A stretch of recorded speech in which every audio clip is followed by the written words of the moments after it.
আমাদের সকলের জানা আছে বর্তমান সময়ে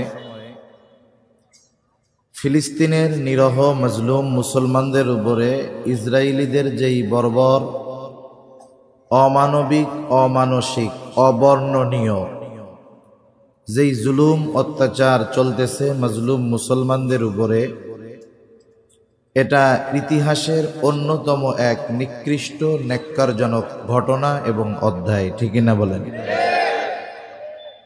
যারা হামলা করতেছে এরা যে গোটা দুনিয়ায় সংখ্যার দিক দিয়ে অনেক বেশি, বিষয়টা এমনও নয়। যদিও তারা সংখ্যায় অনেক কম। সারা দুনিয়ায় যদি 700 কোটি মানুষ থাকে, ইহুদিদের সংখ্যা হলো 1 কোটি প্লাস, কম বেশি হতে পারে। 1 কোটি ধরেন ইহুদি আর 700 কোটি অন্যান্য ধর্মাবলম্বী। যদিও এরা সংখ্যায় কম, কিন্তু এরা এদের মেধা, কূটচাল, বুদ্ধিমত্তাকে কাজে খাটিয়ে গোটা দুনিয়ার 699 কোটি মানুষের গলায় দড়ি দিয়ে কেমন যেন এরা ঘুরাইতেছে।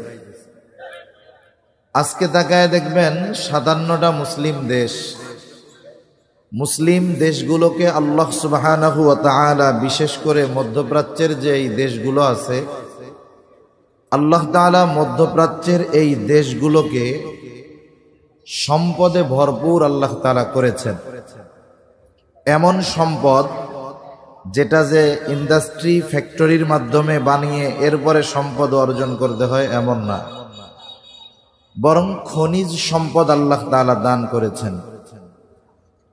আল্লাহ তাআলা এদেরকে খনিজ সম্পদ, স্বর্ণ, তেল, তরল সোনা যাকে বলা হয়, তেল, এইরকম সম্পদ পাওয়ার পরেও, আল্লাহ তাআলার এত দামি নিয়ামত পাওয়ার পরেও এই মানুষগুলো নিজেদের অবস্থান, গদি টিকিয়ে রাখার জন্য ইসরায়েল নামক এই পৃথিবীর বিস্ফোড়ার বিরুদ্ধে কঠিন এবং চূড়ান্ত পদক্ষেপ তারা গ্রহণ করতেছে না, ঠিক কিনা বলেন?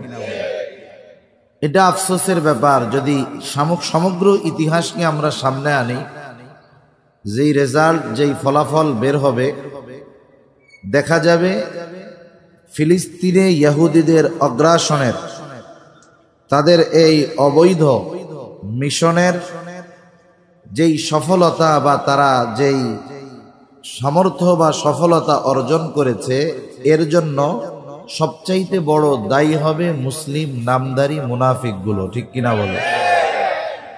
আসলে ইহুদিদের ইতিহাস তো লম্বা ইতিহাস।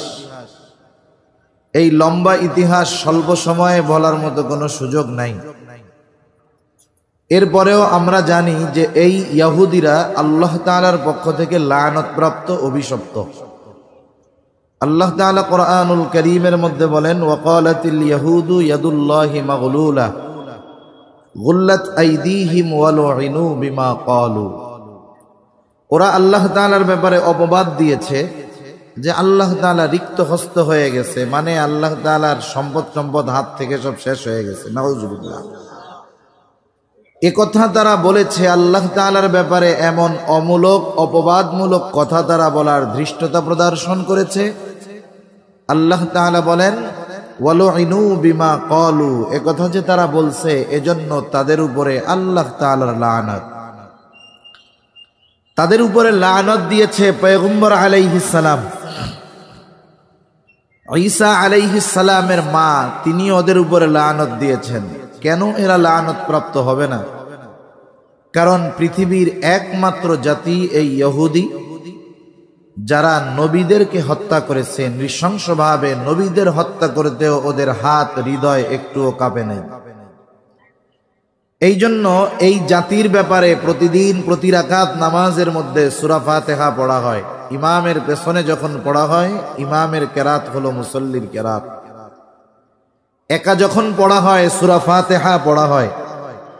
সূরা ফাতিহা আমরা যখন পড়তে বাধ্য হই, সেই সময়টা হলো নামাজের মধ্যে। নামাজের মধ্যে সূরা ফাতিহা পড়ি। সূরা ফাতিহার যতগুলো নাম আছে, নামগুলোর মধ্যে অন্যতম একটি নাম হলো সূরাতুদ দুআ। যেই সূরার মধ্যে আমরা আল্লাহ তাআলার কাছে কিছু বিষয় প্রার্থনা করি, কিছু বিষয় চাই, কিছু বিষয় থেকে বাঁচতে চাই। সর্বশ্রেষ্ঠ ইবাদতের মধ্যে সর্বশ্রেষ্ঠ দোয়া আল্লাহ তাআলা শিখিয়ে দিয়েছেন। দোয়াটা কি করি? আমরা মনে করি টাকা পয়সা ধন দৌলত এগুলোই মনে হয় আল্লাহ তাআলার কাছে শুধু চাইতে হয়।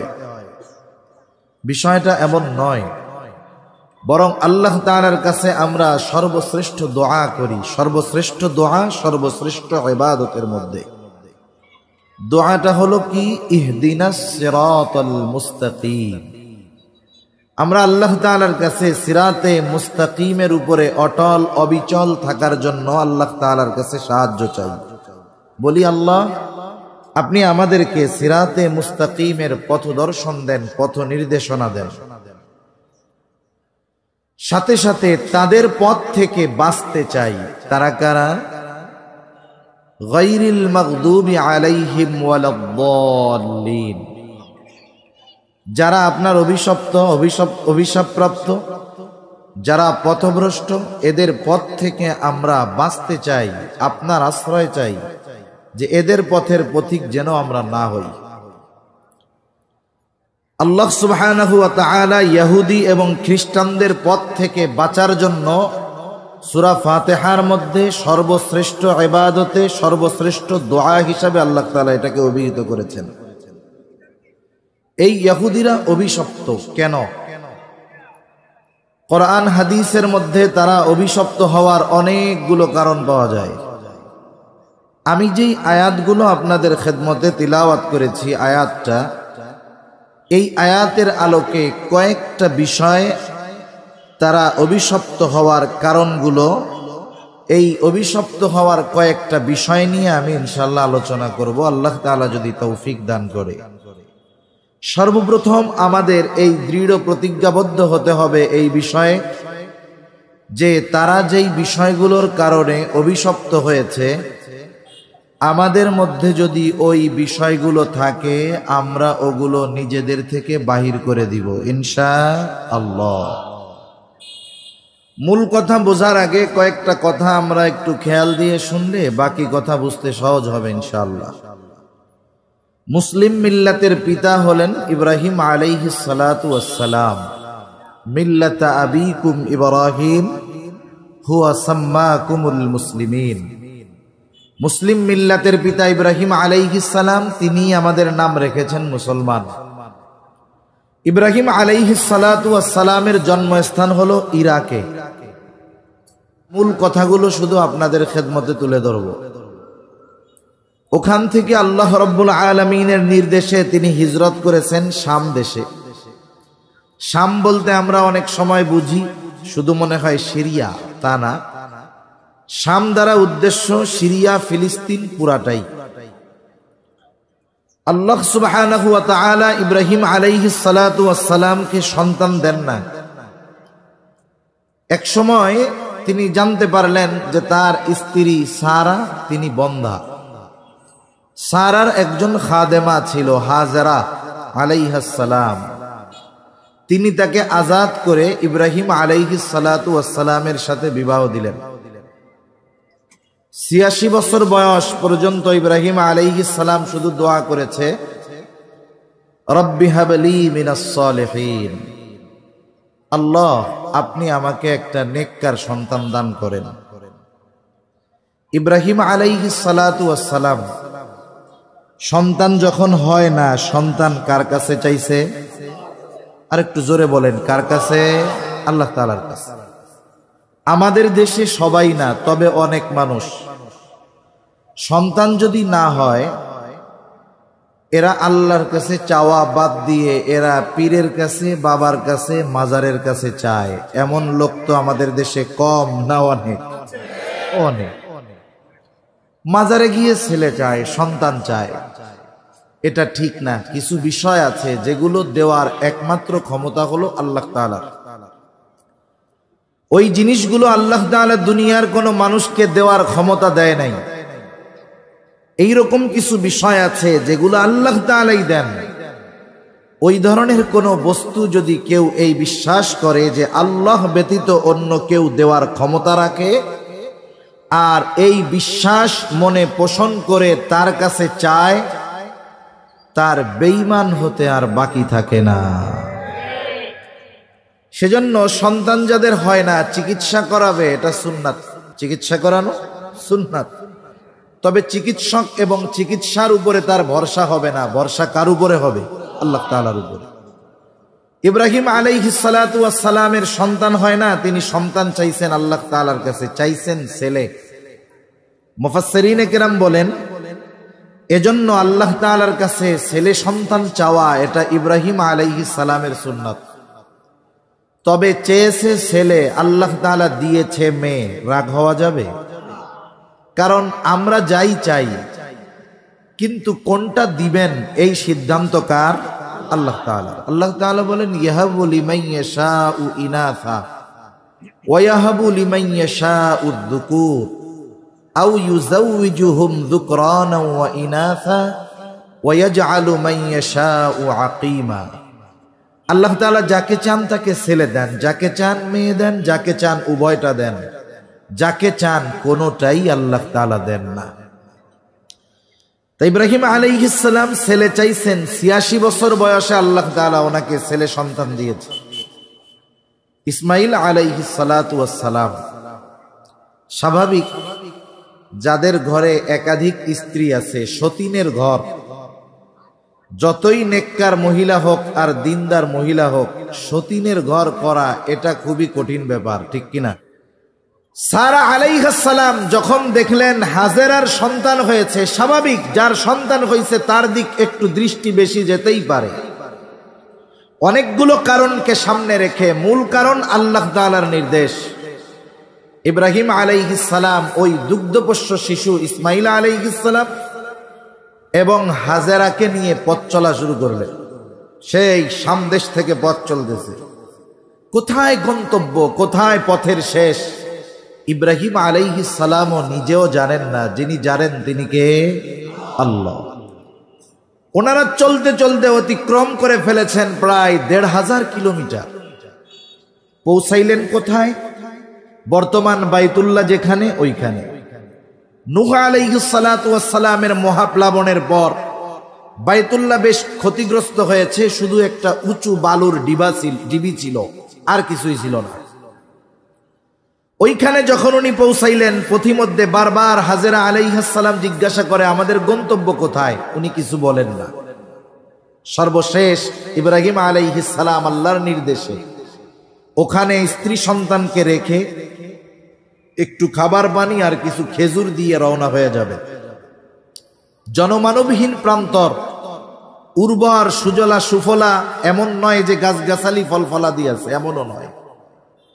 পানিও নাই পান করার, বিরান মরুভূমির মধ্যে এক মস্ক পানি, কয়েকটা কিছু খেজুর দিয়ে উনি চলে যাবেন। হাজেরা আলাইহিস সালাম জিজ্ঞাসা করতেছে আপনি যে আমাদেরকে এই নির্জন প্রান্তরে রেখে যাচ্ছেন, এটা কি আপনার ইচ্ছা নাকি আল্লাহ তাআলার ইচ্ছা? ইব্রাহিম আলাইহিস সালাম বললেন এটা আল্লাহ তাআলার ফয়সালা। হাজেরা আলাইহিস সালাম তখন বললেন এই সিদ্ধান্ত যদি আল্লাহ তাআলার হয় তাহলে আমার আর এই শিশু সন্তানের জন্য আল্লাহই যথেষ্ট। ইব্রাহিম আলাইহিস সালাম চলে গেলেন। যখন সন্তান স্ত্রী পাহাড়ের আড়াল হলো, তিনি আল্লাহ তাআলার কাছে দোয়া করলেন, বরকতের দোয়া। আল্লাহ তাআলা এমন বরকত দিয়েছে যে মক্কা নগরীর আশেপাশে কোনো কিছু হয় না, ফসল টসল নাই, কারণ এটা তো পাথরি এক জমিন। কিন্তু আল্লাহ তাআলা এমন বরকত দিয়েছে, এমন একটা সময় নাই করোনাকালীন সময় ছাড়া লক্ষ লক্ষ মিলিয়ন মিলিয়ন মানুষ কাবাকে কেন্দ্র করে মক্কা নগরীতে অবস্থান করে। আজ পর্যন্ত কেউ বলতে পারবে না যে এই মক্কা নগরীতে কোনো কিছুর অভাব দেখা দিয়েছে। এটা ইব্রাহিম আলাইহিস সালামের বরকতের দোয়া, দোয়ার বরকত। তা লম্বা ঘটনা, ইসমাইল আলাইহিস সালাম পায়ের আঘাতে জমজম কূপের সৃষ্টি হলো। আরবরা তৎকালীন সময়ে ওইখানেই জনবসতি স্থাপন করত যেখানে সুপেয় পানির ব্যবস্থা থাকত। এই পানিকে কেন্দ্র করে ওই জনমানবহীন প্রান্তর জনবসতি স্থাপন হলো। এই কূপ এবং এই পানির নিয়ন্ত্রণ হাজরা আলাইহিস সালাম ও ইসমাইল আলাইহিস সালামের নিয়ন্ত্রণে ছিল। উনি বড় হলেন, বিবাহ করলেন। কোরবানির ইতিহাস আপনারা সব জানেন। ইসমাইল আলাইহিস সালামের বংশধর বেড়ে উঠল এই মক্কা নগরীকে কেন্দ্র করে। ইসমাইল আলাইহিস সালামের পরে ওনার বংশে আর কোন নবী আল্লাহ পাঠান নাই। একেবারে শেষ নবী মুহাম্মদুর রাসূলুল্লাহ সাল্লাল্লাহু আলাইহি ওয়াসাল্লাম। এরপরে আল্লাহ তাআলা ইসমাইল আলাইহিস সালামের আরেকটা ভাই মানে ইব্রাহিম আলাইহিস সালামকে আরেকটা সন্তান আল্লাহ তাআলা দিলেন, এটা সারার গর্ভে। যখন এই সন্তানের সংবাদ ফেরেশতারা ইব্রাহিম আলাইহিস সালামকে দিচ্ছে, উনি পাশের থেকে কান পেতে পেতে শুনতেছেন কি খবর দেয়। আল্লাহ তাআলা জানায় দিলেন ফাবাশশারনাহু বিগুলামিন হালিম, যে আমি তাকে একজন সহনশীল সন্তানের সুসংবাদ দিলাম। আর সারা আলাইহিস সালাম বলতেছে ইন্নী আজুজুন হাকিম, আরে আমি তো বন্ধা, সন্তান কিভাবে হবে? ফেরেশতারা বলে আল্লাহ তাআলা যেভাবে চান সেভাবেই হবে। সুবহান। আরেকটা সন্তান আল্লাহ তাআলা ওনাকে দান করলেন, সেই সন্তানের নাম হলো ইসহাক আলাইহিস সালাম। ইসহাক আলাইহিস সালামের এক সন্তান, তিনিও নবী, ওনার নাম হলো ইয়াকুব আলাইহিস সালাম। ইয়াকুব আলাইহিস সালাতু ওয়াস সালাম বর্তমান ফিলিস্তিন, জেরুজালেম, মসজিদুল আকসা, এখানে ওনার বংশ বিস্তার হয়েছে, এখানে ওনার জন্ম। ওনার আরেক নাম, ইয়াকুব আলাইহিস সালামের আরেক নাম হলো ইসরাইল। এখান থেকেই বনি ইসরাইল গোত্র বংশ। ইয়াকুব আলাইহিস সালাতু ওয়াস সালামের সন্তান ছিল 12 জন। কয়জন? 12 জন। ইয়াকুব আলাইহিস সালামের এক সন্তানের নাম হযরত ইউসুফ আলাইহিস সালাতু ওয়াস সালাম। আপনারা অনেক সময় সূরা ইউসুফের তাফসীর শুনে থাকেন, সিল করেন। গত বছর আমি আসছিলাম তখন শুনছি আর কি। তো ইউসুফ আলাইহিস সালাম ওনার এক সন্তান। সন্তান ছিল মোট 12 জন। কোরআনুল কারীমের মধ্যে আপনারা জানেন ইউসুফ আলাইহিস সালাম স্বপ্নে দেখছে ইন্নী রাআইতু আহাদা আশারা কাওকাবা ওয়াশ শামসা ওয়াল কমার। স্বপ্ন দেখছেন উনি, বাকি আছে 11 ভাই। উনি দেখলেন 11টা তারকা, মা বাবা তথা চন্দ্র সূর্য দুজন ওনাকে সিজদা করতেছে। তাই ইউসুফ আলাইহিস সালামের ইতিহাস আপনাদের জানা আছে। সর্বশেষ ভাইরা ওনাকে কুয়ার মধ্যে ফালায়া দিছে। এক সময় কুয়া থেকে তুলছে, সুন্দর চেহারা, বাজারে চড়া দামে ওনাকে গোলাম হিসাবে বিক্রয় করছে। মিশরের খাদ্যমন্ত্রী ওনাকে কিনে নিয়েছে। এরপরে অপবাদ দিয়ে জেলে ভরে দিয়েছে। আমরা অনেক সময় বুঝি না, সাধারণ মানুষ মনে করে যে একটা মানুষ জেলে গেলেই মনে হয় শুধু খারাপ। আরে ইমামে আজম আবু হানিফা রহমাতুল্লাহি আলাইহি জেলে গিয়েছেন কি যান নাই? অপরাধ ছিল। ইউসুফ পয়গম্বর একজন নবী, জেলে গেছেন, অপরাধ ছিল। এজন্য মনে রাখতে হবে, গোটা দুনিয়ায় ইসলামের পক্ষে কথা বলার কারণে যারা জেলে যায়, এই জেলে যাওয়ার কারণে তাদেরকে ছোট করার, তিরস্কার করার কোনো সুযোগ নাই। ইমাম আবু হানিফা জেলে গিয়েছেন, জেল থেকে মৃত্যু হয়েছে, কিন্তু গোটা দুনিয়ার মানুষ তাকে এক নামে চিনে। আল্লাহ মর্যাদা বাড়ায় দিয়েছে। ইউসুফ আলাইহিস সালাম জেলে গিয়েছেন, আল্লাহ তাআলা তো নবুয়ত দিয়েছেনই, সাথে সাথে দুনিয়ার মর্যাদাও আল্লাহ তাআলা বাড়ায় দিয়েছেন। ঠিক কিনা বলেন? এই জন্য কোন আহলে হক উলামায়ে কেরাম যখন জেলে যায়, জেল থেকে বের হওয়ার পরে তার আখিরাতের সম্মান এবং দুনিয়ার সম্মান উভয়টাই বেড়ে যায়। যারা জেলে আছে যতদিন থাকবে তত বেশি সম্মান বাড়াবেন কে? তাই ইউসুফ আলাইহিস সালাম জেল থেকে বাদশা স্বপ্নে দেখছে, সেই প্রখ্যাত বিখ্যাত সব স্বপ্ন, যেই স্বপ্নের ব্যাখ্যার মাধ্যমে আল্লাহ তাআলা একটা সময় ওনাকে মিশরের সুপ্রিম পাওয়ারের অধিকারী বানায়া দিয়েছে। সুবহান। তা ওই সময় উনি মিশরের পরিচালনার দায়িত্বে ছিলেন, যখন মিশর ছাড়া আশেপাশের সব আরব দেশগুলো খাদ্যশস্যে দুর্ভিক্ষে ভুগতেছিল। সব মানুষেরা দলে দলে মিশরে আসতো খাদ্যশস্য নেওয়ার জন্য, রেশনের। ওই ধারাবাহিকতা ইউসুফ আলাইহিস সালামের ওই ভাইয়েরা যারা ওনাকে এক সময় কুয়ায় ফালায়া দিছে, ওনারাও আসছে। উনি তাদের চিনতে পারছেন। লম্বা ইতিহাস, এক সময় তাদের সাথে পরিচয় হয়েছে। সর্বশেষ তিনি বলছেন, যেহেতু অন্যান্য দেশে এখন দুর্ভিক্ষ চলতেছে, সেই তুলনায় মিশর অনেক ভালো, সুতরাং আপনারা সকলে হিজরত করে ফিলিস্তিন থেকে চলে আসেন এই মিশরে। ইয়াকুব আলাইহিস সালাম সহ ওনার পরিবার পরিজন, সন্তান সন্ততি সব নিয়ে উনি ফিলিস্তিন থেকে হিজরত করলেন মিশরে।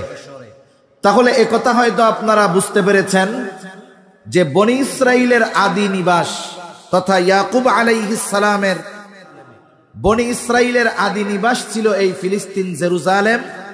ওখান থেকে তারা হিজরত করে এসেছে মিশরে। মিশরে দীর্ঘকাল তারা থাকছে। ইউসুফ আলাইহিস সালাম দুনিয়া থেকে চলে গেছেন। এক সময় বনি ইসরাইল বংশের প্রভাব প্রতিপত্তি কমতে শুরু করলো, কিবতি বংশের প্রভাব বাড়তে থাকলো, কারণ ফেরাউন চলে গেছে মিশরের মসনদে। প্রায় 400 বছর বনি ইসরাইলদের উপরে জুলুম অত্যাচার এই বংশীয়রা করেছে, গোলাম বানায় রাখছে। আল্লাহ তাআলা এই গোলামির জিনজির থেকে বনি ইসরাইলদেরকে মুক্ত করার জন্য ফেরাউনের যখন নির্বিচারে সে শিশুদেরকে হত্যা করতেছিল, ওই হত্যাকাণ্ডের মধ্যেও আল্লাহ তাআলা মূসা আলাইহিস সালামকে দুনিয়ায় পাঠাইলেন। শুধু পাঠাইলেন তা নয়, তিনি তার শৈশবকাল অতিবাহিত করালেন ওই জালেম ফেরাউনের ঘরেই। সুবহানাল্লাহ, আল্লাহ তাআলা কি না পারেন। যাই হোক, এক সময় নবুয়ত পাইলেন মূসা আলাইহিস সালাম। আল্লাহ তাআলার নির্দেশে ফেরাউনকে দ্বীনের দাওয়াত দিলেন। একটা জিনিস আমাদের মনে রাখতে হবে, বলেন তো হেদায়েতের মালিক কে? আর একটু জোরে বলেন না, কে? আল্লাহ। তবে একটা মানুষের দৃশ্যমান অবস্থা দেখে বলা যায় যে সে হেদায়েত প্রাপ্ত হবে কি হবে না। বিকল্প হতে পারে, আল্লাহ তাআলা যাকে চান তাকে হেদায়েত দিতে পারেন, তবে হেদায়েত প্রাপ্ত হওয়ার কিছু আলামত আছে। একটা আলামত বলি, একজন মানুষ গুনাহ করে, পাপ করে, মনে করেন সুদ খায়, হারাম কর্ম করে, কিন্তু তার বিষয়টা এরকম জানা নাই। একজন আলেম তাকে গিয়ে কোরআন সুন্নাহ দিয়ে সুন্দর মতো বোঝালেন যে ভাই, আপনি যেই কাজটা করতেছেন এটা কবিরা গুনাহ, এই কারণে আপনার আখিরাতে অনেক শাস্তি হবে। আমি মুমিন ভাই হিসাবে আপনাকে অনুরোধ করি এই পাপটা আপনি ছেড়ে দেন। ওই লোকের ভিতরে যদি পরিবর্তনের অবস্থা থাকে, ওই লোকটা গোনা ছাড়ুক আর না ছাড়ুক পরের কথা, কিন্তু কোরআন সুন্নাহ দিয়ে বলার কারণে ও নিজে একটু নরম হবে, বলবে আসলেও গোনার কাজ আমার তো জানা ছিল না, আমি ছেড়ে দেওয়ার চেষ্টা করব ইনশাআল্লাহ। এই যে নমনীয়তা, আশা করা যায় এই লোকের নসিবে হেদায়েত আছে। কিন্তু এর ব্যতিক্রম এক ধরনের লোক আছে। আপনি যখন তাদেরকে অপরাধ থেকে বাঁচার জন্য কোরআন হাদিস দিয়ে বুজুর্গানে দিন ওলামায়ে কেরাম বুঝায়, বোঝানোর পরে সে অনুতপ্ত হওয়া তো দূরের কথা, পাপ ছাড়া তো দূরের কথা, বরং যিনি তাকে বুঝালেন কল্যাণকামী হয়ে তার উপরে জুলুম শুরু করে দেয়।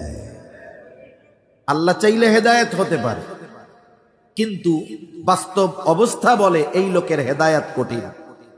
ফেরাউনের পরিণতি কি? বারবার মূসা আলাইহিস সালাম ওনার কাছে যান, কিন্তু নমনীয়তা নাই, বরং অবাধ্যতা বেশি। একবার বলে যে তোমার রব কে? তোমাদের রব আবার কে? আমি তো বড় রব, আনা রব্বুকুমুল আলা। যখন অবাধ্যতা চূড়ান্ত পর্যায়ে পৌঁছিয়ে গেল, আল্লাহ তাআলা মূসা আলাইহিস সালামকে নির্দেশ দিলেন, পয়গম্বর আপনি বনি ইসরাইলদেরকে নিয়ে মিশর ছেড়ে চলে যান। উদ্দেশ্য যাই থাক, বড় বড় দুইটা উদ্দেশ্য আল্লাহ তাআলার। এক নম্বর উদ্দেশ্য হলো এই জালেমের জুলুম থেকে বনি ইসরাইলদেরকে নিষ্কৃতি দেওয়া। দুই নাম্বার, বলেন তো বনি ইসরাইলের আদি নিবাস কোথায় ছিল? জেরুজালেমে। ওই সময়টাতে ফিলিস্তিন, জেরুজালেম ছিল দুনিয়ার সবচাইতে বরকতময় ভূমি এবং দুনিয়ার সবচাইতে উর্বর এক জমিন, সবচাইতে দামি এক শহর ছিল জেরুজালেম। আল্লাহ তাআলা চাইলেন জালেমের জুলুম থেকে নিষ্কৃতি দিয়ে ওই জেরুজালেমের কর্তৃত্ব বনি ইসরাইলের হাতে আল্লাহ তাআলা তুলে দিবেন। আল্লাহ তাআলার নির্দেশে মূসা আলাইহিস সালাম রাতের আধারে বনি ইসরাইলদেরকে নিয়ে পথ চলা শুরু করলেন। চলতে চলতে সাগরের পাড়ে পৌঁছায় গেছে। রাতের আধার আছে, এখনো দিনের আলো ফুটে নাই। অপেক্ষা করতেছে যে আমরা সাগর পাড়ি দিয়ে অপর প্রান্তে যদি যেতে পারি তাহলে তো নিরাপদ, নতুন এক জীবনের সূচনা হবে আমাদের। জালেমের জুলুম থেকে বাঁচার এক নতুন ভূমিতে আমরা পদার্পণ করব। ইতিমধ্যে ফেরাউনের কাছে খবর চলে গেছে যে ফেরাউন, মূসা কিন্তু বনি ইসরাইলদেরকে নিয়ে মিশর ছেড়ে চলে যায়, শত্রু হাতছাড়া হয়ে গেল। কোন কোন মুফাসসির লেখেন 6 লক্ষ সশস্ত্র সৈন্য নিয়ে ফেরাউন মূসা আলাইহিস সালাম ও তার সাথীদের পেছনে ধাওয়া করতেছে। দিনের আলো ফুটে উঠছে, রাতের আধার কেটে গেছে। মূসা আলাইহিস সালামের উম্মত তাকায় দেখে পেছনের দিকে ফেরাউন সশস্ত্র বাহিনী নিয়ে তাদের দিকে আসতেছে। ফেরাউনও তাকায় দেখে ওই যে দরিয়ার পাড়ে, সাগরের পাড়ে মূসা আলাইহিস সালাম ও তার সাথীদেরকে দেখা যায়। এক গ্রুপ চিন্তা করতেছে আজকে পালাবা কোথায়, এমন ভাবে ঘিরে ধরছে, হয়তো ফেরাউনের লোকের অস্ত্রের আঘাতে মরতে হবে, না হলে সমুদ্রে পড়ে মরতে হবে। আর বনি ইসরাইল চিন্তা করতেছে এতকাল মিশরে ছিলাম, যা হয় হোক, বাইচা তো ছিলাম, আজকে তো আর বাঁচার উপায় নাই। মূসা আলাইহিস সালামকে তারা বলতেছে মূসা ধরা পড়ে গেছে, আজকে আর বাঁচার কোনো উপায় নাই। ওই অবস্থার কথা আল্লাহ তাআলা কোরআনুল কারীমের মধ্যে তুলে ধরেন। আল্লাহ তাআলা বনি ইসরাইলদেরকে যত নেয়ামত দিয়েছেন, কত নেয়ামত দিয়েছেন সব তো আর আল্লাহ কোরআনে বলেন নাই। শুধুমাত্র সূরা বাকারা, এই সূরার মধ্যে আল্লাহ তাআলা বনি ইসরাইলকে প্রদত্ত 40টার উপরে নেয়ামতের কথা ধারাবাহিকভাবে আল্লাহ তাআলা বর্ণনা করেছেন। অবস্থা কি?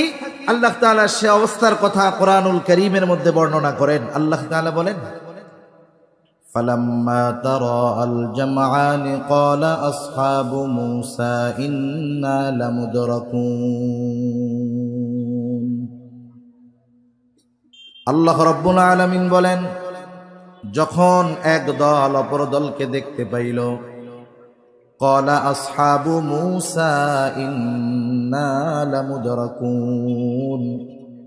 মূসা আলাইহিস সালামের সাথীরা বলতেছে মূসা আমরা ধরা পড়ে গিয়েছি। যদিও এখনো ধরা পড়ে নাই, শত্রু কিন্তু দূরে, এরপরেও কেন বলতেছে মূসা আমরা ধরা পড়ে গিয়েছি, বাঁচার আর কোনো উপায় নাই। অনেক সময় দেখবেন অনেক যুবক তরুণ মানুষ অথবা অন্য কেউ দৌড় দিয়ে একজন মুরব্বীর কাছে গিয়ে বলে বাবা, চাচা আমি নাই, আমি মইরা গেছি।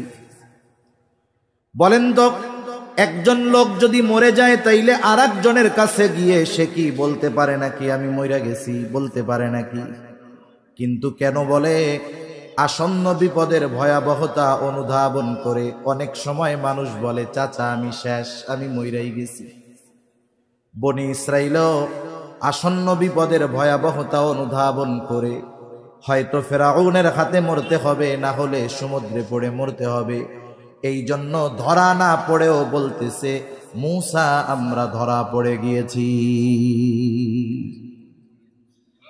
কারণ বাঁচার কোনো উপায় নাই, সমুদ্র পাড়ি দেওয়ার জন্য কোনো নৌকা নাই, ফেরাউনের সাথে লড়াই করার জন্য কোনো অস্ত্র নাই।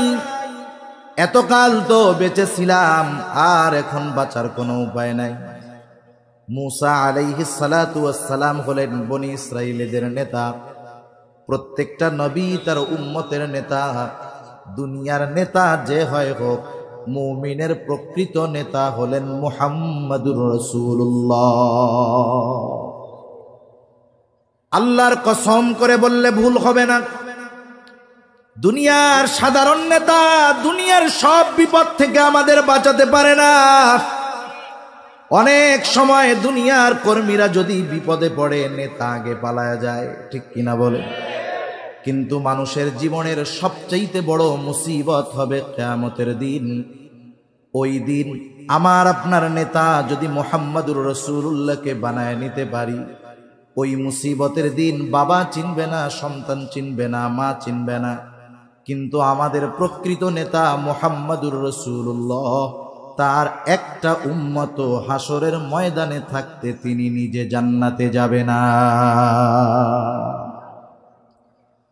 প্রত্যেকটা নেতার কাজ হলো তার অনুসারীরা যদি ভীত সন্ত্রস্ত হয়ে যায়, নেতা তার বক্তব্যের মাধ্যমে ঝিমিয়ে পড়া নেতাদের মধ্যে, কর্মীদের মাঝে প্রাণ সঞ্চার করে, নেতিয়ে পড়া কর্মীদেরকে এসে চঞ্চল করে তুলে, ভীত কর্মীদের মাঝে সাহস সঞ্চার হয় নেতার বক্তব্যের মাধ্যমে। ঠিক কিনা বলেন? মূসা আলাইহিস সালাতু ওয়াস সালাম দাঁড়ায় গেছেন বনি ইসরাইলদের সামনে, তিনি বক্তব্য দিবেন। তবে বনি ইসরাইল তো এমন এক জাতি ছিল, শব্দে শব্দে তারা প্রশ্ন করত। মূসা আলাইহিস সালাম তাদের ওই কথার জবাবে ছোট্ট একটা বক্তব্য প্রদান করলেন, যেই বক্তব্যটা এমন এক বক্তব্য যার মধ্যে বনি ইসরাইলদের অন্তরে আগত অনাগত সম্ভবত সব ধরনের জবাব ওই ছোট্ট বক্তব্যের মধ্যেই পাওয়া যায়। তারা বলতেছে, ক্বালা আসহাবু মূসা ইন্না লামুদরাকুন, মূসা আমরা ধরা পড়ে গিয়েছি। আর মূসা আলাইহিস সালাম দাঁড়ায় প্রথমেই বলেন, কাল্লা, কখনোই নয়। এটা একটা না বোধক শব্দ। কেউ যদি বলে লা, শুধু না, আর যদি বলে কাল্লা, এই দুইটার মধ্যে তফাৎ আছে। একটা হলো শুধু না, আর একটা হলো কখনোই নয়। মূসা আলাইহিস সালাম বললেন, কাল্লা, কখনোই ধরা পড়ব না, এখনো পড়ব না, পরেও পড়ব না। বনি ইসরাইল প্রশ্ন করতে পারত, মূসা ধরা পড়ব না কেমনে বলেন? তারা তো কাছে, সমুদ্র পাড়ে, কোনো উপায় নাই, লড়াই করার জন্য কোনো অস্ত্র নাই, কেমনে বলেন ধরা পড়ব না?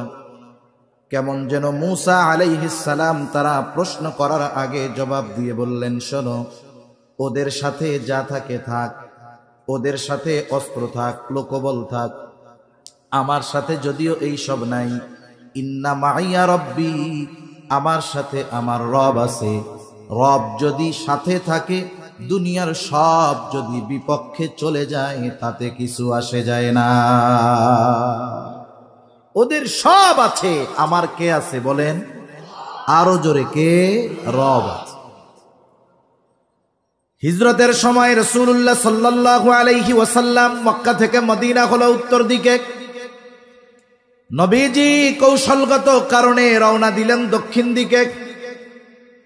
সাওর পর্বতের মধ্যে 3 দিন আত্মগোপনে নবীজি ছিলেন। মক্কার কাফেররা কতটা ট্যালেন্ট ছিল, কতটা চতুর ছিল, নবীজিকে খুঁজতে খুঁজতে সেই দক্ষিণ দিক গুহার একেবারে নিকটে উপস্থিত।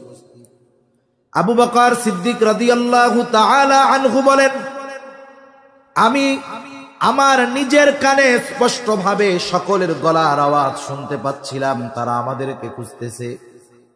আমি তাদেরকে চিনতেছি, গলার আওয়াজ স্পষ্টভাবে শুনতেছি, তারা আমাদেরকে তালাশ করে।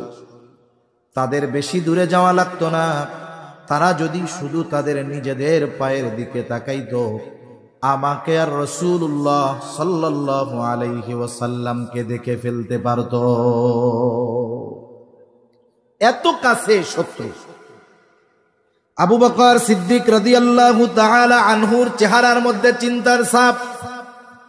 আরে আবু বকর তো আশিকে রাসূল, আমাদের দেশের মতো শুধু জিলাপি খাওয়াই না, আশিকে রাসূল না। আমাদের দেশের আশিকে রাসূল, সে নিজেকে আশিক দাবি করে, কিন্তু নবীর সুন্নাত সে মানতে পারে না। ঠিক কিনা বলে? সুন্নাত নাই, আশিকে রাসূল, এ শুনতেও জানি কেমন লাগে। আবু বকর এমন আশিকে রাসূল, আবু বকরকে যদি 100 জীবন দেওয়া হতো, 100 জীবন, এই 100 জীবন যদি 100 বার নবীর জন্য কোরবান করা লাগতো, আবু বকর তার 100 জীবন 100 বার নবীর জন্য কোরবান করতে প্রস্তুত ছিল। আবু বকরের চেহারার মধ্যে চিন্তার ছাপ, ভয়ের ছাপ, নিজের জন্য নয়, বরং মুহাম্মাদুর রাসূলুল্লাহ সাল্লাল্লাহু আলাইহি ওয়াসাল্লামের জন্য। নবীজি আবু বকরের চেহারা দেখে বুঝতে পারলেন আবু বকর ভীত, চিন্তিত। ওই মুহূর্তে আমার আপনার নবী আবু বকর সিদ্দিক রাদিয়াল্লাহু তাআলা আনহুকে কি কথা বলেছেন দুনিয়ার কেউ কিন্তু শুনে নাই, কেউ কিন্তু জানে না। কিন্তু ওই সময়ে কি কথা আল্লাহর নবী আবু বকরকে বলেছেন দুনিয়ার কেউ না জানলেও যিনি জেনেছেন শুনেছেন তিনি কে। এজন্য আল্লাহ তাআলা পরবর্তীতে দুইজনের কথোপকথন কি হইছে আল্লাহ জানায় দিয়েছেন। আল্লাহ তাআলা বলেন ইদহুমা ফিল গারি ইয ইয়াকুলু লিসাহিবিহি লা তাহজান ইন্নাল্লাহা মা'ানা। ওই কঠিন মুহূর্তে যখন আবু বকর প্রচন্ড চিন্তিত ভীত, নবীজি বলতেছে ও আবু বকর তুমি ভীত হয়ো না, চিন্তা করো না, এই গর্তের মধ্যে শুধু তুমি আর আমি দুইজন এমনটা নয়, ইন্নাল্লাহা মা'ানা আমাদের সাথে যিনি আছেন তিনি কে? আল্লাহ আমাদের সাথে আছে। যেহেতু আল্লাহর সাথে আছে, শত্রু যত নিকটে হোক, শত্রু যত শক্তিশালী হোক, কোনো অসুবিধা নাই। মুসা আলাইহিস সালাম বলতেছে ইন্না মাইয়া রব্বি, ওদের সাথে সব থাক, আমার সাথে আছে রব, আমার সাথে রব আছে, সায়াহদিন তিনি পথ দেখা দিবে। আল্লাহ তাআলা সাথে সাথে পথ দেখা দিলেন। আল্লাহ তাআলাও বলেন ফাআওহাইনা ইলা মুসা আন ইদরিব বিআসাকাল বাহর ফানফালাকা ফাকানা কুল্লু ফিরকিন কাত-তাউদিল আযীম। আল্লাহ রাব্বুল আলামিন বলেন আমি মুসা আলাইহিস সালাতু ওয়াস সালামের কাছে প্রত্যাদেশ প্রেরণ করলাম, ওহী পাঠাইলাম, আনিদরিব বিআসাকাল বাহর, আপনি লাঠি দিয়ে সাগরের উপরে আঘাত করেন। মুসা আলাইহিস সালামের লাঠি, ওই লাঠিটা দিয়ে তিনি সাগরের উপরে আঘাত করলেন। সাথে সাথে ফানফালাকা, সাগর ফেটে দুই ভাগে বিভক্ত হয়ে গেল। সুবহানাল্লাহ। শুধু ফেটে গেছে তা নয়, ফেটে যাওয়ার পর প্রত্যেকটা ভাগ দুই দিকে উঁচু হয়ে এরকম পাহাড় সাদৃশ্য দেয়ালের মতো হয়ে গেছে, মধ্য দিয়ে ফাঁকা রাস্তা হয়ে গেছে। আল্লাহ তাআলার নির্দেশ, মুহূর্তের ভিতরে ওই জায়গাটা শুকনা ঠনঠনা হয়ে গেছে, 12টা শাখা রাস্তা হয়ে গেছে। 12 গোত্র বনি ইসরাইলের তারা পথ চলা শুরু করলো। ইতিমধ্যে চলতে চলতে যখন তারা মাঝ রাস্তা পার হয়ে গেছে, পৌঁছায় গেছে, ফেরাউন তার বাহিনী নিয়ে রাস্তার পাড়ে আসছে। আল্লাহ তাআলা আরেক জায়গায় বলেন ওয়াজাওয়াজনা বিবানি ইসরাঈলাল বাহরা ফাআতবাআহুম ফিরআউন বিজুনুদিহি বাগয়াও ওয়া আদওয়া। আল্লাহ তাআলা বলেন আমি বনি ইসরাইলদেরকে সাগর পার করায় দিলাম। ফাআতবাআহুম ফিরআউন বিজুনুদিহি বাগয়াও ওয়া আদওয়া, ফেরাউন তার সৈন্য সামন্ত সহ সীমা লঙ্ঘন করে শত্রুতা বশত তাদের পেছনে অনুসরণ করা শুরু করলো। আল্লাহ তাআলা জানায় দেন যখন ফেরাউন চলতেছে তাদের পেছনে পেছনে, মুসা আলাইহিস সালাম তার উম্মতদেরকে নিয়ে পৌঁছায় গেলেন অপর পাড়ে। ফেরাউন তার বাহিনী নিয়ে পৌঁছায় গেছে মাঝ রাস্তায়। বলেন তো, রাস্তা যাদের জন্য বানানো হলো এটা তো বিকল্প রাস্তা, টেম্পোরারি রাস্তা। টেম্পোরারি রাস্তা সব সময় থাকে না, প্রয়োজন শেষ, এরপরে রাস্তাকে আর রাখা হয় না। যখন মুসা আলাইহিস সালাম উম্মতদেরকে নিয়ে অপর প্রান্তে পৌঁছায় গেছে, যাদের জন্য রাস্তা বানানো হলো তাদের ব্যবহার শেষ। এখন বলেন তো রাস্তার আর কোনো দরকার আছে নাকি? আল্লাহ তাআলাও রাস্তা রাখলেন না, পানিকে নির্দেশ দিলেন তুমি আগের অবস্থায় ফিরে যাও। কারণ আল্লাহ তাআলা হলেন এমন মহাপরাক্রমশালী এক সত্তা, তিনি যেটা চান শুধু বলেন হও, তৎক্ষণাৎ সেটা হয়ে যায়। ইন্নামা আমরুহু ইযা আরাদা শাইআন আন ইয়াকুলা লাহু কুন ফায়াকুন।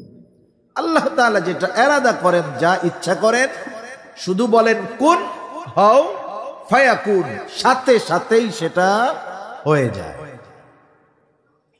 পানি যখন দুই দিক দিয়ে একত্রে আছড়ে পড়ল ফেরাউন আর তার সৈন্যবাহিনীর উপর, সমুদ্রের তলদেশে তারা উপর থেকে পানি পড়েছে। পানির তোড় কেমন হয়, পানির স্রোত কেমন হয় আমরা অনেক সময় দেখি। পাহাড়ি ঢলে বন্যা হয়ে যায়। জাপানের সুনামি দেখছেন আপনারা, মুহূর্তের ভিতরে, এত প্রযুক্তি সম্পন্ন একটা দেশ, মুহূর্তের ভিতরে বড় বড় স্থাপনাগুলো কুচুরি পানার ন্যায় পানির তোড়ে ভেসে গেছে। উপর থেকে যখন একসাথে দুই দিক দিয়ে পানি পড়ছে, একটা সৈন্য উপরে আর আসতে পারে নাই, সবগুলা শেষ। কিন্তু আল্লাহ তাআলা সহজে ছেড়ে দিবেন না ফেরাউনকে। মুফাসসিরিনে কেরাম লিখেন, জিবরাইল আলাইহিস সালাম ফেরাউনকে একেবারে পানির তলদেশ থেকে এক টান দিয়া উপরে নিয়ে আসছে। চুবনি চলতেছে, চুবনি। ফেরাউন এবার বুঝতে পেরেছে এতকালের খোদাইগিরি আজকে আর টিকবে না,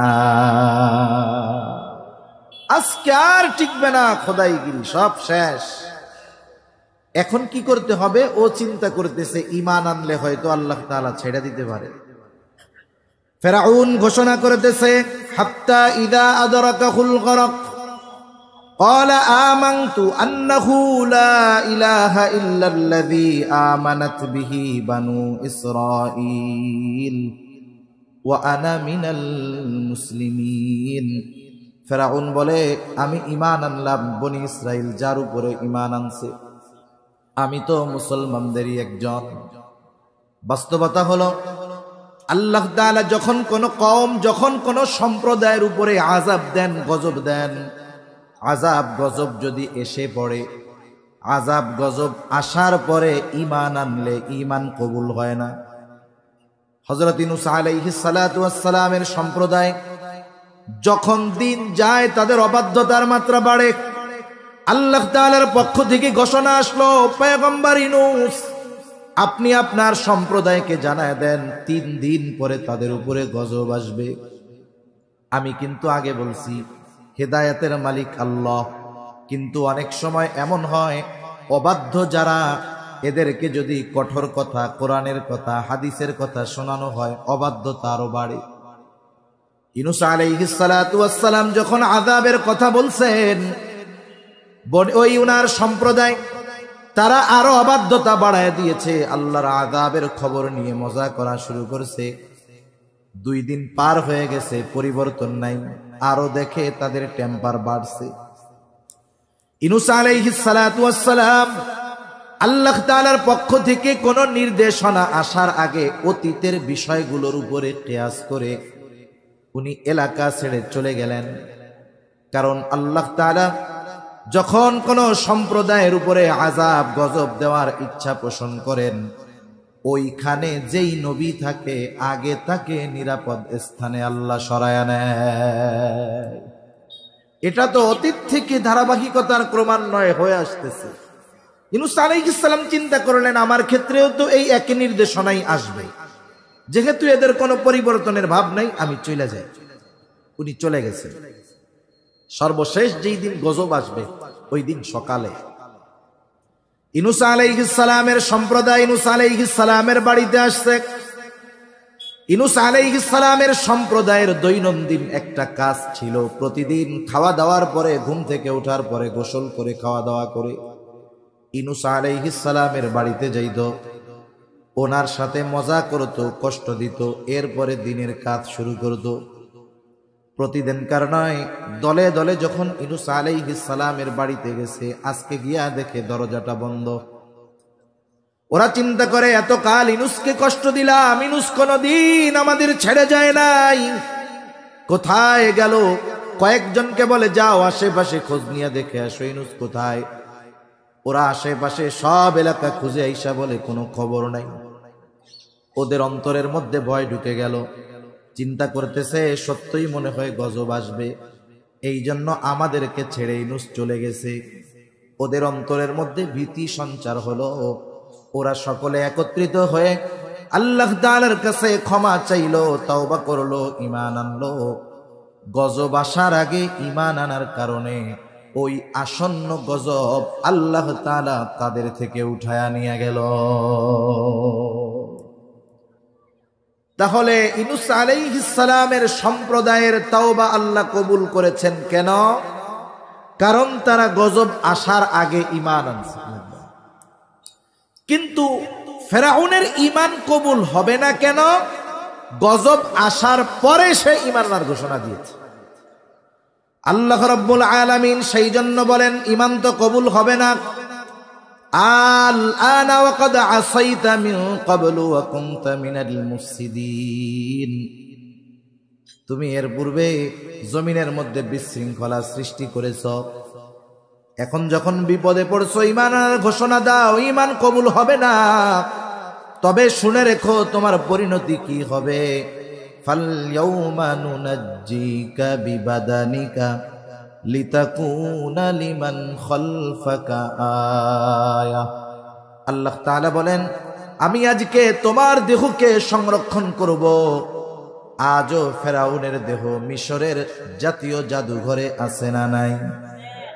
বিজ্ঞানী যারা তারা বলতেছে ফেরাউনের দেহ অন্যান্য দেহ সেখানে আছে, রাসায়নিক পদার্থ দিয়ে মমি করে মেডিসিন দিয়ে দেহগুলাকে সংরক্ষণ করা হয়েছে। কিন্তু ফেরাউনের দেহটা অন্যান্যভাবে অন্যান্যদের মতো ওইভাবে রাখা হয় নাই। সামান্য কিছু ক্ষতিগ্রস্ত হয়েছে, যেটা ধরার মধ্যে না।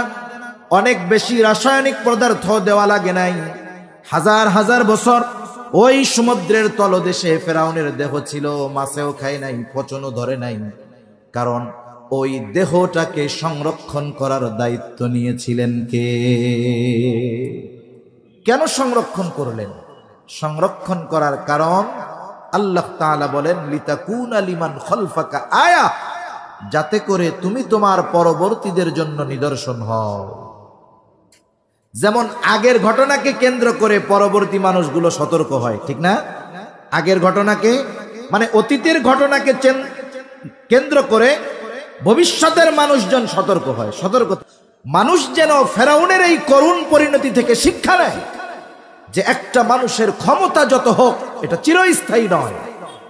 এমন ক্ষমতার অধিকারী ফেরাউনের কেমন পরিণতি হয়েছিল, এই শিক্ষা আল্লাহ তাআলা যেই জন্য ফেরাউনের দেহ সংরক্ষণ করেছে, এই শিক্ষা যদি গোটা দুনিয়ার শাসকরা গ্রহণ করত, এই দুনিয়ায় ইনসাফের সুবাতাস বইতো, ঠিক কিনা বলেন? যদি চিন্তা করতো ফেরাউনের ক্ষমতা তো আমার চাইতে কম ছিল না, কত বেশি, কিন্তু আল্লাহ তাআলা একেও ছেড়ে দেয় নাই। আমাদেরও ওই পরিণতি হতে পারে যদি আমরা জুলুম করি, অবিচার করি। ওই চিন্তা করে এই শাসকদেরকে, বর্তমান দুনিয়ার শাসকরা যদি চিন্তা করত, ফেরাউনের দেহ দেখে যদি সিদ্ধান্ত নিত আগামীর, তাহলে বেইনসাফি এ দুনিয়াতে থাকতো না। কিন্তু আফসোস, টাকা যার আছে সে গিয়ে শুধু দেখে কিন্তু শিক্ষা গ্রহণ করে না।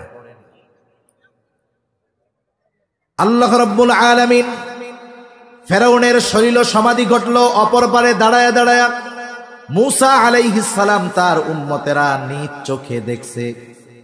অনেক সময় বক্তব্য শুধু মুখ দিয়ে দিলেই মানুষ বিশ্বাস করে না, চোখ দিয়ে দেখা না পর্যন্ত বিশ্বাস হয় না। বনি ইসরাইল এমন ছিল, মূসা আলাইহিস সালাম বলছে কাল্লা, কখনো ধরা পড়ব না। ওরা আবার পরে চিন্তা করত ফেরাউনের কি হইল না হইল এটা তো আমরা জানলাম না, কিন্তু যখন সচক্ষে দেখছে ফেরাউনের চূড়ান্ত অধঃপতন, বলেন তো কাল্লা এই শব্দটার উপরে তাদের পূর্ণ আস্থা অর্জিত হয়েছে কি হয় না? অনেক সময় আছে একজন বিশ্বস্ত মানুষ বলার পরেও মানুষ দেখতে চায়। আল্লাহ তাআলা মৃতকে জীবিত করবেন, এ ব্যাপারে কারো সন্দেহ আছে নাকি? আমাদের সন্দেহ নাই, বলেন তো কোন নবীর এই ব্যাপারে সন্দেহ থাকবে নাকি? ইব্রাহিম আলাইহিস সালাম আল্লাহরে বলতেছেন যে আপনি কেমনে মৃতকে জীবিত করবেন? উনি কি অবিশ্বাস থেকে বলছে? না। কেন বলছে? বলে লিতাতমাইন্না কলবি, আমার একটু যদি দেখাইতেন আমার আত্মার প্রশান্তি লাভ হইত। এই জন্য অনেক কিছু আছে বিশ্বাস করার পরেও চোখে না দেখতে পারলে আত্মা প্রশান্তি পায় না। বনি ইসরাইল মুসা আলাইহিস সালামের কথা বিশ্বাস করলেও ওই চোখে চোখে যদি না দেখতো, সামনাসামনি যদি না দেখতো যে ফেরাউনের এই পতন, তাইলে হয়তো মনের মধ্যে খুশুমুসু থাকতো, চিন্তা করতো এখন তো ধরা পড়ি নাই, বাইসা গেলাম, পরে যদি পড়ি সাইজ হয়ে যায়। এই ভয় যেন তাদের অন্তরে না থাকে, আল্লাহ তাআলা তাদের সামনেই ফেরাউনের করুণ পরিণতি তাদের দেখায়া দিলেন। এখন বলেন, যারা একটু আগে ফেরাউনের হাতে মরার চিন্তায় বিভোর ছিল, একটু আগে তারা চিন্তা করতেছিল আমরা শেষ, অল্প কিছু মুহূর্তের মধ্যে সমুদ্রের মধ্যে রাস্তা বানিয়ে নিরাপদে এই পারে পৌঁছে দিয়ে শত্রুকে তাদের সামনে চূড়ান্তভাবে নিশ্চিহ্ন করলেন যেই আল্লাহ, এই দৃশ্য দেখবার পর অবশ্যই বনি ইসরাইলদের উচিত ছিল আল্লাহ এবং তার রাসূলের উপরে পূর্ণ আস্থা বিশ্বাস অর্জন করা, ঠিক কিনা বলে? যেই আল্লাহ এমন বিপদ থেকে বাঁচাইতে পারে, ওই আল্লাহ যা বলবে তাই শুনবো, কোনো দ্বিধাদ্বন্দ্ব করবো না। কিন্তু বাস্তবতা হলো এদের অবস্থা ছিল ভিন্ন রকম। এরা সকালে এই দৃশ্য দেখে দুপুরবেলায় এটা ভুলতে দ্বিধাবোধ করত না। আল্লাহ তাআলা দুইটা জিনিস বড়, একটা হলো ফেরাউনের কবল থেকে ওদের বাঁচাইছেন।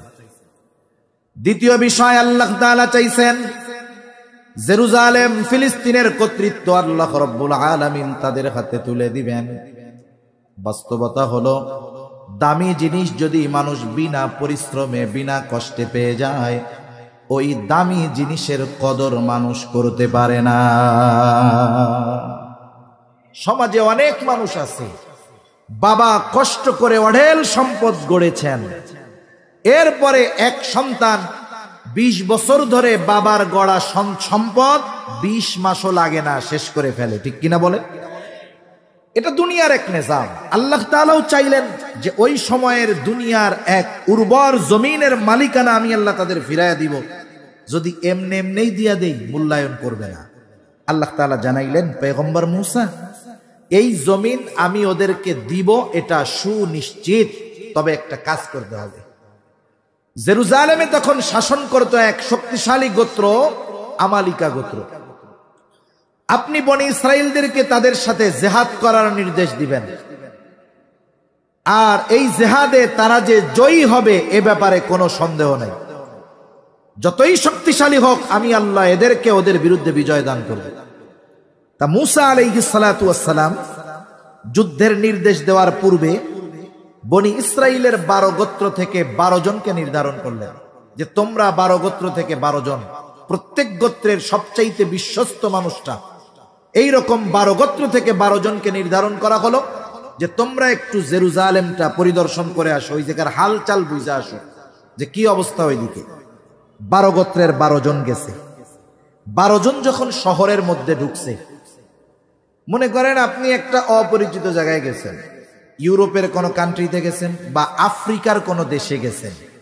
বলেন তো একজন সুন্দর চামড়ার মানুষ যদি আফ্রিকায় যায়, আফ্রিকার মানুষ বুঝবে যে এটা আমাদের দেশের মানুষ না, অপরিচিত মানুষ।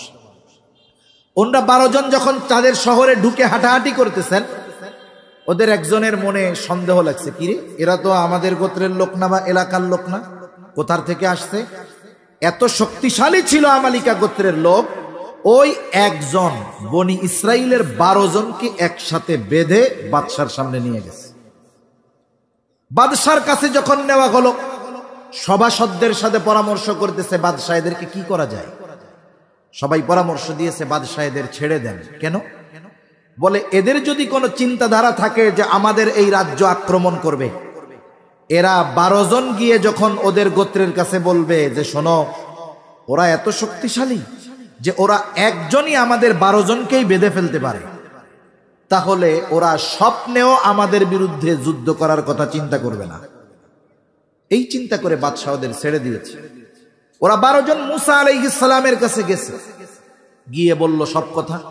মূসা আলাইহিস সালাম বলতেছে শোনো, জেরুজালেম যে উর্বর এক জমিন, সুজলা সুফলা শস্য শ্যামলা সব বলবা, তবে ওরা যে এত শক্তিশালী এ বিষয়টা তোমরা গোপন রাখবা, বলবা না। এই 12 জনের মধ্যে 2 জন ছাড়া বাকি 10 জন গিয়ে তাদের গোত্রের কাছে বলতেছে শোনো, কাদের সাথে যুদ্ধ করবা? সিধা ওদের। একজনই 12 জনের সাইজ করে দিছে, ওদের সাথে কি যুদ্ধ করা যায়? এমনিই তো এরা সুতা পাইলে কি করতো আল্লাহ ভালো জানে। যখন শুনছে শক্তি এত, এবার তারা হাঁটু গেড়ে বসছে, চিন্তা করছে যে যা হয় হোক, মইরা যাব, তবু এখান থেকে নড়বো না। মুসা আলাইহিস সালাম তো বুঝতে পারছেন কাজ সারা। এবার তিনি এসে বনি ইসরাইলীদেরকে কিছু নসিহত করতেছেন। এই কথাগুলো বলার আগে মুসা আলাইহিস সালাম আল্লাহ প্রদত্ত কিছু উল্লেখযোগ্য নেয়ামতের কথা তাদের স্মরণ করায় দিচ্ছেন। মনে করেন আপনি একজনকে একটা বিষয়ের নির্দেশ দিবেন, আদেশ করবেন, যেই বিষয়ে আদেশ করবেন সেটা একটু কঠিন বিষয়, কিন্তু এই আদেশটা আপনাকে যিনি করেছেন তিনি আপনার শুভাকাঙ্ক্ষী, অতীতে আপনার অনেক উপকার করেছে। সরাসরি গিয়ে যদি আপনারা নির্দেশ দেওয়া হয় এটা করো, আদেশটা কঠিন হওয়ার কারণে আপনি বলবেন ধর্মিয়া এটা আমি পারবো না। কিন্তু আপনারা যদি বলা হয় যে অমুকরে চিনো, হ্যাঁ ওই যে তুমি একবার রোড অ্যাক্সিডেন্ট করতে গেছিলে, আল্লাহর রহমতে টান দিয়া তোমারে বাসের তল থেকে বাঁচাই দিল, আল্লাহর রহমতে তুমি বাইসা আছো, এইরকম উপকারের কথা স্মরণ করিয়ে দিয়ে যদি বলা হয় ওই লোকই তোমারে এই কাজটা করতে বলছে, তখন কি করবেন?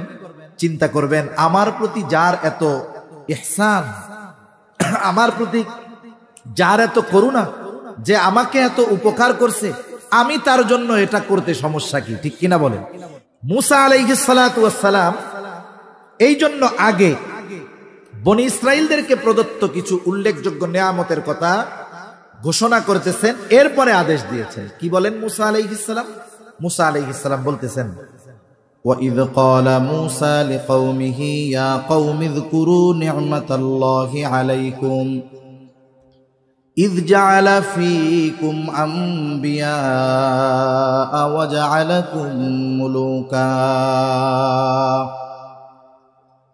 আল্লাহ রাব্বুল আলামিন বলেন মুসা আলাইহিস সালাম তার কওমকে বলতেছে, ওয়াইদ ক্বালা মুসা লিকওমিহি ইয়া কওমি যকুরু নি'মাতাল্লাহি আলাইকুম, হে আমার সম্প্রদায় তোমরা ওই সমস্ত নিয়ামতের কথা স্মরণ করো যেগুলো আল্লাহ তাআলা তোমাদেরকে দিয়েছে, তথা আল্লাহ প্রদত্ত নিয়ামতগুলোর কথা তোমরা স্মরণ করো। তিনি এক নম্বরে বললেন স্মরণ করো ইদ জাআলা ফীকুম আম্বিয়া, যিনি তোমাদের মধ্য থেকে পয়গম্বর নবী প্রেরণ করেছেন, নবী রাসূল পাঠিয়েছেন। বনি ইসরাইল কখনো নবী শূন্য হয় নাই, একেবারে ইয়াকুব আলাইহিস সালাম থেকে নিয়ে ঈসা আলাইহিস সালাম পর্যন্ত কখনো তারা নবী শূন্য হয় নাই। নবীজি বলেন যখনই কোন নবীর ইন্তেকাল হতো আল্লাহ তাআলা আরেকজনকে নবুয়ত দিয়ে ওই নবীর শূন্য স্থান পূরণ করে দিত। একেবারে ঈসা আলাইহিস সালাম পর্যন্ত ধারাবাহিকভাবে নবী আসছে। অবশ্যই এটা নিয়ামতের একটা বিষয়। আমাদের দুনিয়ায় দুনিয়াবি লাইনেই আসেন, কোন বংশে, আপনাদের এদিকে বংশ আছে না, বংশভাগ আছে না, মনে করেন কোন বংশে যদি 20 জন বিসিএস ক্যাডার থাকে, ওই বংশের ঠেলা কি, ওরা কোথাও গিয়ে নিজের গ্রাম বলার আগে বলে আমি হলাম ওই গ্রামের বলা, যেই গ্রামের ওই গোষ্ঠীতে 20 জন বিসিএস ক্যাডার আছে। দুনিয়ার নেয়ামত পেয়ে, দুনিয়া পেয়ে সে মানুষের সামনে গর্বের সাথে বলে, নেয়ামত মনে করে। আর যেই বংশে ধারাবাহিকতার ক্রমান্বয়ে নবী আসছেন, এর চাইতে নেয়ামতের আর কি হতে পারে? ঠিক কিনা বলুন? মুসা আলাইহিস সালাম বললেন ইয জাআলা ফীকুম আম্বিয়া, আল্লাহ রাব্বুল আলামিন এক নম্বরে তোমাদেরকে পরলৌকিক যেই নিয়ামত দিয়েছে, ধারাবাহিকতার ক্রমান্বয়ে নবী তোমাদের বংশ থেকে আল্লাহ তাআলা পাঠিয়েছে। 2 নম্বর জাগতিক নিয়ামত ওয়া জাআলাকুম মুলুকা, আল্লাহ তাআলা তোমাদেরকে বাদশাহী দান করেছে। যদিও কোন গোত্রের সব মানুষ বাদশাহ হতে পারে না, বাদশাহ তো যে কোনো গোত্র থেকে একজন হয়, কিন্তু বাদশাহ যেই গোত্র থেকে হয় বাদশাহীটাকে ওই বংশের দিকে জোড়ায় দেওয়া হয়। যেমন বলে ওসমানী খলিফা, সব ওসমানীয় বাদশাহ হয় না, একজন হইছে, কিন্তু বংশটাকে বাদশাহীর সাথে জোড়ায় দিয়ে বলা হয় ওসমানীয় খলিফা। সব আব্বাসী বাদশাহ হয় নাই, তবে বংশটাকে জুড়ায় দিয়ে বলা হয় আব্বাসীয় খলিফা। সব মোগল বাদশাহ হয় নাই, কিন্তু বলা হয় মোগল সম্রাট, মোগল রাজ্য। আল্লাহ তাআলা বনি ইসরাইলদেরকে দুনিয়ার বাদশাহীও দান করেছে। সাথে সাথে মূসা আলাইহিস সালাম বলেন, ওয়া আতাকুম মা লাম ইউতি আহাদাম মিনাল আলামিন। ওই সময় পর্যন্ত আল্লাহ তাআলা বনি ইসরাইলদেরকে যেই নিয়ামত দিয়েছিলেন, ওই সময় পর্যন্ত গোটা দুনিয়ার আর কাউকে এই নিয়ামত আল্লাহ দেয় নাই। সুবহানাল্লাহ। ওই সময় পর্যন্ত এই রকম বড় বড় তিনটা নিয়ামতের কথা ঘোষণা করবার পর মূসা আলাইহিস সালাতু ওয়াস সালাম এবার ওনার সম্প্রদায়কে, বনি ইসরাইলদেরকে নির্দেশ দিতেছে, ইয়া কওমি দখুলুল আরদাল মুকদ্দাসাতাল্লাতী কাতাবাল্লাহু লাকুম ওয়া লা তারতাদ্দু আলা আদবারিকুম ফাতানকালিবু খাসিরিন। যে আল্লাহ তোমাদেরকে এত নিয়ামতে ভূষিত করলেন, ওই আল্লাহ তোমাদেরকে আরো একটা দামি নিয়ামত দিতে চায়। ওই জেরুজালেমের উর্বর ওই জমিনের কর্তৃত্ব আল্লাহ তাআলা তোমাদেরকে ফিরায় দিতে চায়। তবে একটা শর্তে, ওদের সাথে জিহাদ করতে হবে, কিন্তু টেনশনের কোনো কারণ নাই। ইয়া কওমি দুখুলুল আরদাল মুকদ্দাস, হে আমার সম্প্রদায়, তোমরা ওই পবিত্র জমিনের মধ্যে ঢুকে পড়ো, পবিত্র জমিনের মধ্যে প্রবেশ করো। ইয়া কওমি দুখুলুল আরদাল মুকদ্দাস আল্লাতী কাতাবাল্লাহু লাকুম, তোমরা ওই জমিনে ঢুকে পড়ো যেই জমিনের মালিকানা তোমাদেরকে লিখে দিয়েছেন কে? মালিক বানায় দিছে আগে। ঢুইকা পড়ো এই জমিনের মধ্যে। ওয়ালা তারতাদ্দু আলা আদবারিকুম ফাতানকালিবু খাসিরিন, তবে সাবধান সাবধান, সামনের দিকে অগ্রসর হবা, পিছু হটবা না। যা হয় সামনের দিকে যাইবা, বিজয় তোমাদের সুনিশ্চিত। যদি পিছনে হটো তাহলে তোমরা ক্ষতিগ্রস্তদের অন্তর্ভুক্ত হয়ে যাইবা। মূসা আলাইহিস সালাম যখন তাদেরকে এই কথা বললেন, তারা তো আগে ওই 10 জনের কথা শুনছে, যাইস না রে, এক একজন কিন্তু 12 জন রেসাইজ করে দিছে, তোরা কিন্তু ওদের সাথে পারবি না। যেই আল্লাহ এত কুদরত, এত নেয়ামত তাদেরকে দিল, বিজয়ের সংবাদ দিয়ে দিল, ওই মানুষগুলো তারা নবীর কথা না মেনে ওই 10 জনের কথা মেনে বসে থাকলো, ওই বাইতুল মুকাদ্দাসে প্রবেশ করতে অস্বীকৃতি জ্ঞাপন করলো।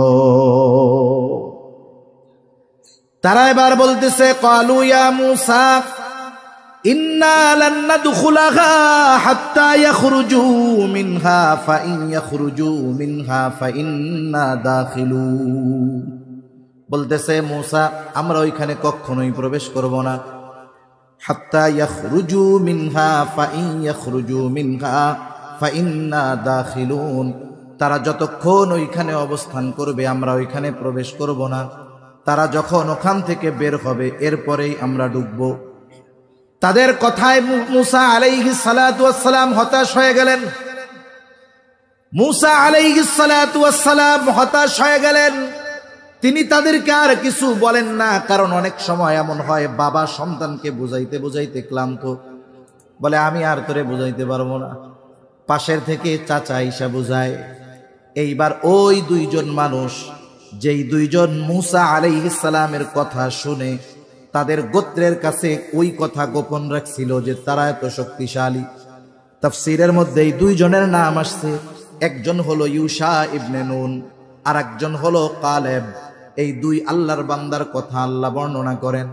আল্লাহ তাআলা বলেন, قال رجلان من الذين يخافون أنعم الله عليهم ادخلوا عليهم الباب فإذا دخلتموه فإنكم غالبون। আল্লাহ তাআলা বলেন, ওই 2 ব্যক্তি, قال رجلان من الذين يخافون أنعم الله عليهم ادخلوا عليهم الباب, যেই 2 ব্যক্তি আল্লাহকে ভয় করে, আল্লাহ তাআলা যাদের উপরে বিশেষ অনুগ্রহ দান করেছেন, ওই দুই ব্যক্তি এবার তাদেরকে বলতেছে যে তোমরা শহরের নিকট দরজা দিয়ে ঢুকে পড়ো, তোমরা শহরের নিকট দরজা দিয়ে ঢুকে পড়ো, তোমরা শুধু প্রবেশ করবা, ফাইন্নাকুম গালিবুন, শুধু দরজা দিয়ে ঢুকবা, তোমাদেরকে বিজয়ী বানায়া দিবেন কে? আরো জোরে বলেন না কে? মনে রাখতে হবে, শত্রু যত শক্তিশালী হোক, আল্লাহর উপরে পূর্ণ আস্থা নিয়ে যদি ইমানদার ওই শত্রুর বিরুদ্ধে লড়াইয়ে অবতীর্ণ হয়, আল্লাহ রব্বুল আলামিন তাদের সাহায্যকারী হয়ে যায়। এর বাস্তব প্রমাণ হলো হামাস জিহাদ করতেছে ইসরায়েলের বিরুদ্ধে। এখানে একটা দেশ ইসরায়েল তা নয়, বরং গোটা দুনিয়ার অধিকাংশ ইসলাম বিদ্বেষীরা একদিকে, শুধু তারা নয়, বরং কিছু মুসলিম নামধারী মুনাফিকেরাও তাদেরকে মৌন সমর্থন দিচ্ছে। ঠিক কিনা বলেন? এই গড়ে গোটা দুনিয়ার সুপ্রিম পাওয়ারের বিরুদ্ধে হামাস যুদ্ধ করতেছে একেবারে গড়ে অস্ত্রহীন অবস্থায়, অস্ত্রবিহীন অবস্থায়। এ দুনিয়ার সর্বাধুনিক এবং সর্বোচ্চ শক্তি সম্পন্ন সমরাস্ত্র ব্যবহার হচ্ছে নিরহ গাজার মুসলমানদের উপর। ইসরায়েলের অবস্থা হলো ওই রকম। হামাসের সাথে যুদ্ধে পারতেছে না, মারতেছে নিরহ শিশুদেরকে, বৃদ্ধদেরকে, নারীদেরকে, এদেরকে নির্বিচারে বোমা হামলা করে হত্যা করতেছে। ওদের যদি হেডাম থাকতো তাহলে এই নিরপরাধ মুসলমানগুলোর উপরে জুলুম না করে হামাসের মুজাহিদদের সাথেই লড়াই করত। ঠিক কিনা বলে? কিন্তু তারা পারতেছে না। $100 ক্ষেপণাস্ত্র দিয়ে $35 লক্ষ ট্যাঙ্ক গুলাকে ভাঙ্গাড়ি বানায় ফেলতেছে এরা। দেখেন, অস্ত্র কিন্তু শক্তিশালী নয়, কিন্তু ওই অস্ত্র যদি আল্লাহর নামে নিক্ষেপ করে, আল্লাহ তাআলা যদি ওই অস্ত্রের শক্তি বাড়ায় দেন, এ দুনিয়ার সর্বাধুনিক অস্ত্র ওই হামাসের ক্ষুদ্র অস্ত্রের কাছে তুচ্ছ হয়ে যাবে। ঠিক কিনা বল? এটা আল্লাহর উপরে ভরসার কারণে হয়। এ কথাই বলতেছে ওই দুই ব্যক্তি যে তোমরা শুধু ঢুকে পড়ো সহজের মধ্যে, তোমাদেরকে বিজয় আল্লাহ তাআলা দিবেন। ওয়া আলাল্লাহি ফাতাওয়াক্কালু ইন কুনতুম মুমিনিন, তোমরা যদি মুমিন হও তাহলে আল্লাহর উপরে ভরসা রাইখা ঢুকা পড়ো, কোনো টেনশন নাই। এত সুন্দরভাবে বোঝানোর পরেও অবস্থা হলো কেমন? ওরা চিন্তা করতেছে মূসা আলাইহিস সালাম আমাদের বুঝাই পারে নাই, তোমরা দুইজন আমারে বুঝায় ফেলবা, আমাদের এত সহজ। ওরা আরো শক্ত হইয়া বসছে। কি বলে? ক্বালু ইয়া মূসা ইন্না লান নাদখুলাহা আবাদাম মা দামু ফিহা, তারা বলতেছে মূসা ইন্না লান নাদখুলাহা আবাদাম মা দামু ফিহা, আমরা কখনোই ওইখানে প্রবেশ করব না যতক্ষণ ওই জাতি ওই জায়গায় আছে। ওদেরকে যদি বাহির কইরা দাও তাইলে আমরা যাব, তবে যুদ্ধ কইরা বাহির করতে পারবো না। যুদ্ধ যদি করতে হয় ফাযহাব আনতা ওয়া রাব্বুকা ফাকাতিলা ইন্না হাহুনা কাঈদুন, তুমি আর তোমার রব গিয়ে যুদ্ধ করো, জিহাদ করো, আমরা এইখানে বসলাম, আমরা যুদ্ধ করতে পারবো না, ওইখানে যাব না। যুদ্ধ করে যদি ওদেরকে শহর ছাড়া করতে হয় তাও পারবো না, আমরা বসলাম, তুমি আর তোমার রব গিয়ে যুদ্ধ করো। বনি ইসরাইল এই কথা বলতেছে।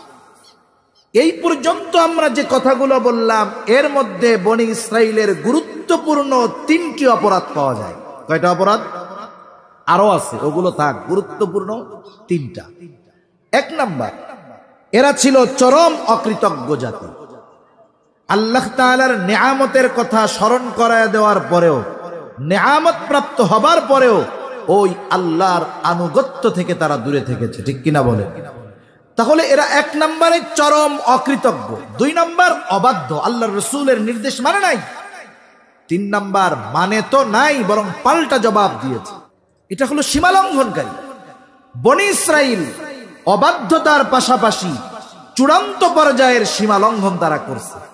আল্লাহ আদেশ করছে যুদ্ধ করো, ও কয় কি যে আপনি আর আপনার আল্লাহ গিয়া যুদ্ধ করেন গিয়া। সর্বোচ্চ পর্যায়ের সীমা লঙ্ঘন করেছে এই বনি ইসরাইলেরা। মুফাসসিরিনে কেরাম এখানে উম্মতে মুহাম্মাদির কথা আনছেন। সাহাবায়ে কেরামের বিষয়টা উল্লেখ করেছেন যে দেখেন নবী তাদেরকে কত নিয়ামতের কথা স্মরণ করায়া দিল।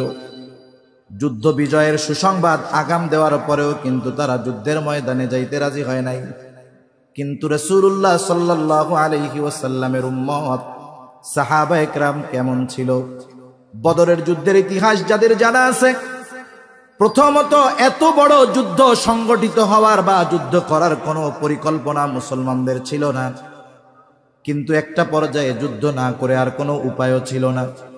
কাফেররা যখন দেখছে আমরা 1000 সশস্ত্র সৈন্যবাহিনী নিয়ে আসছি, ফিরে যাব কেন? মুসলমানদেরকে চিরতরে নিশ্চিহ্ন করে দেয়া যাব। চূড়ান্তভাবে যখন যুদ্ধ করতেই হবে, নবীজি টেনশন, চিন্তিত। না জানি আমার সাহাবীরা এই কাফেরদের বিরুদ্ধে অস্ত্র ধারণ করতে দ্বিধাবোধ করে যুদ্ধ করতে অস্বীকার করে বসে। নবীজি সাহাবাদেরকে নিয়ে বসলেন পরামর্শের জন্য। একে তো প্রচন্ড গরম, দ্বিতীয়ত আবার রোজা, তৃতীয়ত সামরস্ত্র তেমন কিছু নাই। নবীজি পরামর্শ করতেছেন। প্রথমে পরামর্শ চাইলেন মুহাজিরদের কাছে। মুহাজিরদের পক্ষ থেকে জবাব, ইয়া রাসূলুল্লাহ, আমরা আপনার সাথে হিজরত করেছি, দ্বীনের জন্য মক্কা ছেড়েছি, সব ছেড়েছি, আমরা যুদ্ধে করতে প্রস্তুত। কিন্তু শুধু মুহাজিররা বললে তো হবে না, আনসারদেরও পরামর্শ চাই। কারণ তারা এত ত্যাগ স্বীকার করেছে, সম্পদহীন সাহাবীকে সম্পদ দিয়েছে, ভাই বানায় ফেলছে। তারা কি যুদ্ধ করতে রাজি হবে নাকি?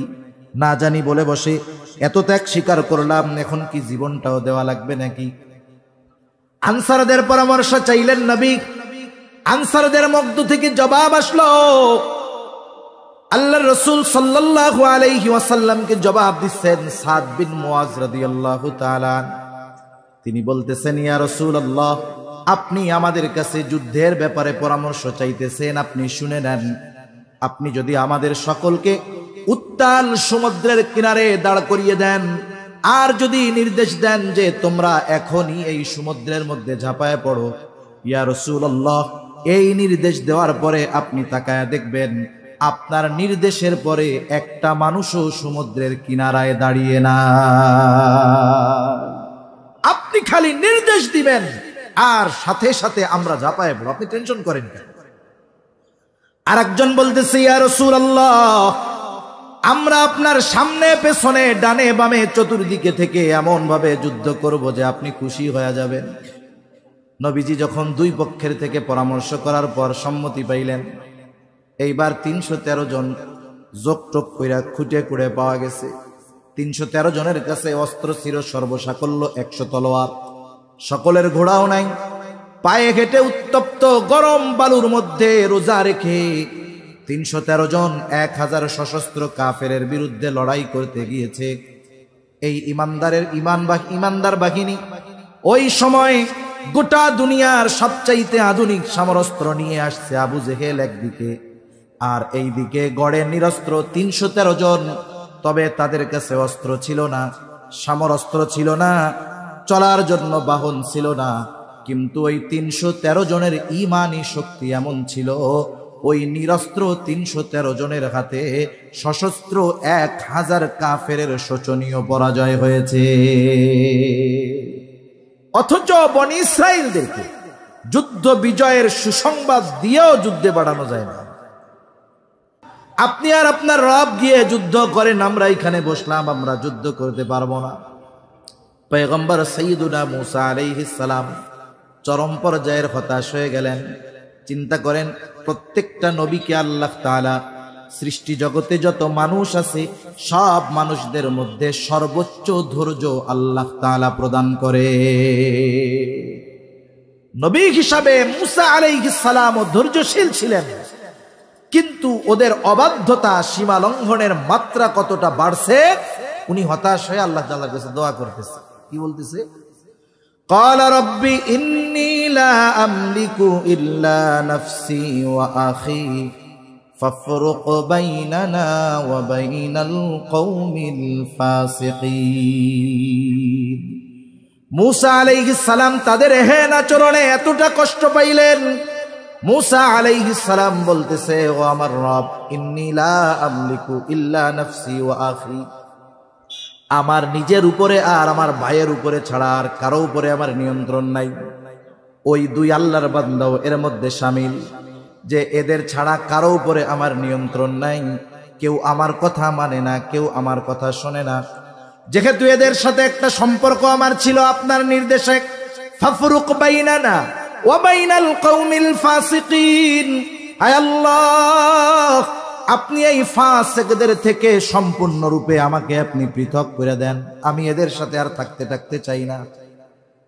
পয়গম্বর মুসা আলাইহিস সালাম কষ্ট পায়া এই কথাটা বলছেন। আল্লাহ তাআলা এবার মুসা আলাইহিস সালামকে সান্ত্বনা দেওয়া সহ তাদের শাস্তির কথা জানায়া দিলেন। আল্লাহ রাব্বুল আলামিন বলেন, ক্বালা ফাইন্নাহা মুহাররামাতুন আলাইহিম 40 সানা ইয়াতিহুনা ফিল আরদি ফালা তা'সা আলাল কওমিল ফাসিকিন। মুসা আলাইহিস সালাতু ওয়াস সালাম কে আল্লাহ তাআলা বলেন, ফালা তা'সা আলাল কওমিল ফাসিকিন, আপনি তাদের এই আচরণে, ফাসিকদের এই আচরণে কষ্ট পায়েন না। শুইনা নেন এই আচরণের কারণে তাদের কি ক্ষতি হলো। ক্বালা ফাইন্নাহা মুহাররামাতুন আলাইহিম 40 সানা ইয়াতিহুনা ফিল আরদ, আল্লাহ তাআলা জানান 40 বছর ওই জমিন আমি তাদের জন্য নিষিদ্ধ করে দিলাম, হারাম করে দিলাম। ওই সময় বনি ইসরাইলের অবস্থান ছিল তিহ প্রান্তরে, তিহ ময়দানে ছিল। আল্লাহ রাব্বুল আলামিন 40 বছর ওই এক জায়গায় তাদেরকে রাখছেন। এই আচরণ করার পর বনি ইসরাইল মুসা আলাইহিস সালামকে বলতো, আমরা মিশর চলে যাব, আমরা থাকবো না। চিন্তা করে ফেরাউন তো মরছে, এখন তো আর টেনশন নেই। বুঝেন নাই? আগে তো ফেরাউনের সাইজ হওয়া লাগতো, ফেরাউন যে মরছে ওরা নিশ্চকে হুজুর আসছে, ফেরাউন তো মরছে নিজ চোখে ওইটা দেখে আসছে। এখন কি আর ফেরাউনের ভয় ডর আছে নাকি? নাই তো। এই জন্য কইতো যে আমরা কিন্তু মিশর চলে যাব। কথায় কথায় এই কথাই কইতো, কথায় কথায় এটা বলতো। যখন ওই যে সমুদ্র পাড়ি দিছে, মারা গেছে, দেখছে খোলা আকাশের নিচে সব এক জায়গায়, এরা আকাশের দিকে তাকায় তাকায় বলে, মুসা কই আনছেন আমাদের, আমরা তো মিশরেই ভালো ছিলাম। হ্যাঁ, আরে ওইখানে তো ঘরবাড়ি কিছু ছিল, দেখি মাথার উপরে দেখি কিচ্ছু নাই। আল্লাহ তাআলা মেঘমালাকে তাদের জন্য ছাদ বানায় দিয়েছে। সুবহানাল্লাহ। এখন বলে মাথার উপরে ছাদটা ধইল, এত মানুষের ফসল টসল কই পাবো, ডেক্সি বাতিল কিচ্ছু নাই, না খাইয়াই মরতে হবে। আল্লাহ তাআলা আসমানি খাবারের ব্যবস্থা করে দিছে। সুবহানাল্লাহ বলেন। এত নিয়ামত পাবার পরেও তাদের আচরণ ছিল এরকম, খালি খুশা মারতো যে আমরা মিশরে চলে যাবো, মিশরেই ভালো ছিলাম। এইবার ওরা মিশরের উদ্দেশ্যে রওনা দিত প্রত্যেক দিন সকালবেলা, একেবারে ফজরের নামাজের পরে সূর্য ওঠার আগ পর্যন্ত আগেই রওনা দিত মিশরের দিকে। সারাদিন তারা পথ চলতে থাকতো, হাঁটতে থাকতো, হাঁটতে থাকতো, হাঁটতে থাকতো। যখন সূর্যাস্ত যাইতো, সন্ধ্যা হইতো, দেখে সারাদিন হাইটা আবার ওই জায়গায় যেই জায়গা থেকে সকালে হাঁটা শুরু করছে, সকালে হাইটা সারাদিন একবারে সেই জায়গায় এসে হাজির। এইভাবে 1-2 দিন নয়, 40 বছর সারাটা দিন আল্লাহ তাআলা বনি ইসরাইলদেরকে হাঁটিয়েছে। ইতিমধ্যে মুসা আলাইহিস সালাম, হারুন আলাইহিস সালাম দুনিয়া থেকে বিদায় নিলেন। আল্লাহ তাআলা ইউশা ইবনে নুনকে নবুয়ত প্রদান করলেন। ইউশা ইবনে নুনের নেতৃত্বে এইবার বনি ইসরাইলেরা ওই আমালিকা গোত্রের বিরুদ্ধে জিহাদ করলো। আল্লাহ রাব্বুল আলামিন পুনরায় বনি ইসরাইলীদেরকে ওই জেরুজালেম, ফিলিস্তিনের কর্তৃত্ব আল্লাহ তাআলা তাদের হাতে তুলে দিলেন। এরপর থেকে লম্বা সময় ইহুদিরা ওইখানে থাকছে। এই ইতিহাস বড় লম্বা ইতিহাস, এই ইতিহাসগুলো আমাদের জানার দরকার। কোরআনুল কারীমে যাদের পথ থেকে বাঁচার জন্য আল্লাহর কাছে আমরা প্রত্যেক নামাজের প্রতি রাকাতে দোয়া করি, ইমাম যখন করে ওইটা আমাদের জন্যও করে। এরা কেমন যে এদের পথ থেকে বাঁচার জন্য আল্লাহ আমাদেরকে শ্রেষ্ঠ ইবাদতের মধ্যে এই দোয়া শিখায় দিলেন। এটা আমাদের জানার দরকার যে ইহুদি জাতি কেমন ছিল, অকৃতজ্ঞ ছিল। কিন্তু আফসোস, তাদের ইতিহাস জানা তো বহুত দূরের কথা, তাদের বিরুদ্ধাচরণ, তাদের ঘৃণা করা তো বহুত দূরের কথা। মুসলমানের সন্তানেরা আজকে ইহুদি খ্রিস্টানদের বন্ধু বানায় নিয়েছে, ঠিক কিনা বলে? অথচ আল্লাহ কি বলতেছেন? ইয়া আইয়ুহাল্লাযীনা আমানু লা তাত্তাখিযুল ইয়াহুদা ওয়ান নাসারা আউলিয়া বা'দুহুম আউলিয়াউ বা'দ। আল্লাহ তাআলা বলেন, হে ঈমানদারেরা, তোমরা ইহুদি খ্রিস্টানদেরকে বন্ধুরূপে গ্রহণ করো না। বা'দুহুম আউলিয়াউ বা'দ, তারা পরস্পর পরস্পরের বন্ধু। কিন্তু আফসোস, মুসলমানের সন্তানেরা তাদেরকে বন্ধুরূপে গ্রহণ করতেছে।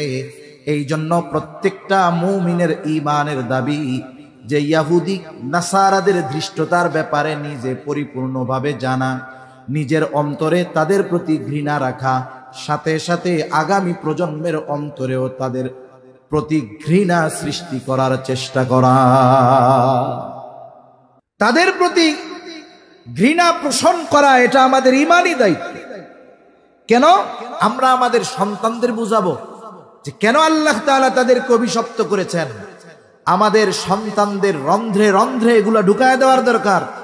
নাইলে দেখবেন আপনার আমার ঘরের মধ্যেই দেখা যাবে ইহুদি নাসারাদের মোহাব্বত করনেওয়ালা দিন দিন বড় হচ্ছে, ঠিক কিনা বলেন? সেজন্য সতর্ক, সাবধান। আল্লাহ সুবহানাহু ওয়া তাআলা এদেরকে অভিশপ্ত ঘোষণা করেছেন। যেই তিনটা কারণ আমি আপনাদের খেদমতে বললাম, 1 নাম্বার, এরা সর্বোচ্চ পর্যায়ের অকৃতজ্ঞ। 2 নাম্বার, অবাধ্য। 3 নাম্বার, এরা সর্বোচ্চ সীমালঙ্ঘনকারী। আমরা হব কৃতজ্ঞ, আল্লাহর প্রত্যেকটা নিয়ামতের শুকরিয়া আদায় করব। করা যাবে না ইনশাআল্লাহ? তাসবিহাত সমূহ পাঠ করব, আল্লাহর কৃতজ্ঞতা প্রকাশ করব। যেই হালতে থাকি বলবো আলহামদুলিল্লাহ। যেই হালতে থাকি কি বলবো বলেন? আলহামদুলিল্লাহ। সাথে সাথে আল্লাহ এবং তার রাসূলের যত নির্দেশ আছে সবগুলোকে মানব, বাধ্য, আনুগত উম্মত হব। 3 নাম্বার, শরীয়তের কোনো বিষয়ের সীমা লঙ্ঘন করব না। ওই ইহুদি জাতির যতগুলো ত্রুটি, এর মধ্যে অন্যতম 3টা ত্রুটি হলো এই 3টা। এই যে ইহুদিরা ওই যে জেরুজালেমে ঢুকছে, বছরের পর বছর থাকছে, এরপরে আল্লাহ তাআলা তাদেরকে আরো কত সম্মানিত করেছেন। সুলাইমান আলাইহিস সালাতু ওয়াস সালামকে সারা দুনিয়ার বাদশাহী আল্লাহ তাআলা দিয়েছেন। বনি ইসরাইলের একজন নবী, দুনিয়ার কত সম্মান দিয়েছে। সুলাইমান আলাইহিস সালাম দোয়া করেছে, রব্বি হাবলি মুলকান লা ইয়ানবাগি লিআহাদিন মিন বাদি ইন্নাকা আনতাল ওয়াহ্হাব। সুলাইমান আলাইহিস সালাম দোয়া করেছে, আল্লাহ আপনি আমাকে এমন এক রাজত্ব দেন যা আমার পরে আর কাউকে দিবেন না। বনি ইসরাইলের নবী, এদের অবাধ্যতার মাত্রা যখন দিন যায় বাড়তেছে, একটা সময় দীর্ঘকাল জেরুজালেমের কর্তৃত্ব তাদের হাতে ছিল। তারা এতটা নিকৃষ্ট হয়েছে, হযরত ঈসা আলাইহিস সালামকে আল্লাহ তাআলা যখন মারিয়াম আলাইহিস সালামের গর্ভে প্রদান করলেন, আল্লাহ তাআলা সন্তানটাকে দুনিয়ায় পাঠাইলেন। মারিয়াম আলাইহিস সালাম ঈসা আলাইহিস সালাতু ওয়াস সালামকে কোলে নিয়ে যখন আসলেন, ইহুদিরা ঈসা আলাইহিস সালাতু ওয়াস সালামের মা মারিয়াম আলাইহিস সালামকে অপবাদ দেওয়া শুরু করলো। উনি তো অপবাদ বলতেছে, উনি চুপ, কোনো কথা বলেন না, ইশারা করতেছে, আরে এই সন্তান কে, এটাকে জিজ্ঞাসা করো। দুগ্ধপোষ্য ঈসা আলাইহিস সালাম কি কথা বলবে? ওরা মনে করছে কথা বলতে পারবে না। এইবার সর্বশেষ ঈসা আলাইহিস সালাতু ওয়াস সালামের মা যখন ইশারা দিল, ওই শিশু বাচ্চার মুখ থেকে বের হলো, ক্বালা ইন্নী আবদুল্লাহ আতানিয়াল কিতাবা ওয়া জাআলানি নাবিয়্যা। ঈসা আলাইহিস সালামের মাকে ওরা অপবাদ দিয়েছে, আর আল্লাহ তাআলা নগতে ঈসা আলাইহিস সালাম দুগ্ধপোষ্য শিশু জবান থেকে বের করছে, আমি হইলাম আল্লাহর বান্দা, আমাকে আল্লাহ নবী বানায় পাঠিয়েছে। তারা হত্যার চেষ্টা করেছে অনেক নবীকে। জাকারিয়া আলাইহিস সালামকে হত্যা করছে, ইয়াহইয়া আলাইহিস সালামকে হত্যা করছে, ঈসা আলাইহিস সালামকে হত্যার অপচেষ্টা করেছে। এই ধৃষ্টতা যেই জাতি প্রদর্শন করেছে, ওই জাতিকে আল্লাহ অভিশপ্ত করেছেন। এবং ওই জাতির এই অবাধ্যতার ইতিহাস নিজেরা জানবো, আগামী প্রজন্মকে জানাবো ইনশাআল্লাহ। এবং যেই কারণগুলোই তারা অবাধ্য, সর্বশেষ কথাটা জেহেন থেকে ছুটে গেছিল, মনে আসছে, শুনেন।